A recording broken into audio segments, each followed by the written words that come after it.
mayam khoramjari mayam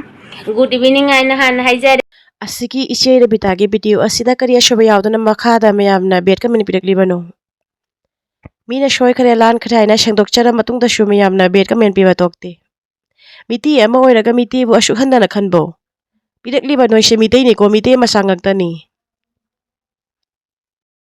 nasa nasa gi jati bu nuksiba ngamdraba noi de kari maina punna leidurige video se aroi pha engir ado iche gi ashoi ba se kai no habira wa mayam se video sida aina ngang basiga aina haijara ko wari siga soiba lanba leida su mayam ngakpio do mayam ai ngasi loisanjari se akhoi lekai gi upa ama khaki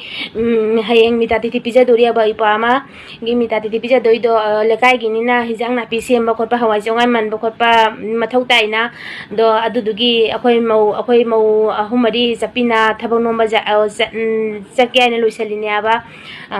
angdi atopa keno dadi kamai tauba akhoi sigai siga di jese lekai khungi sa thaba ma taradi akhoi thabang nombina ba chapi ba thabang nomba khotpa jawi ba setli aba do isu thabang nomba jawru hijang napi soi semba khotpa hawai jongai kamal ba khotpa jaw ngasa yukta budi aina ngasa yukta isu chalu ya ba ngasa yukta budi aina hawai saglo ai motor kari kara dudi ai loina khapna khonna manna thamjara me aba doisu morok takada ba lei sing kana to da ba lei hijang napi soi ga da ba lei ado adudugi khatang thabang nomba jawi ruge dek tei gani dek phengani mayam do thabang myam wali dana do thabang nomba jawge haina chakai loisalini aba do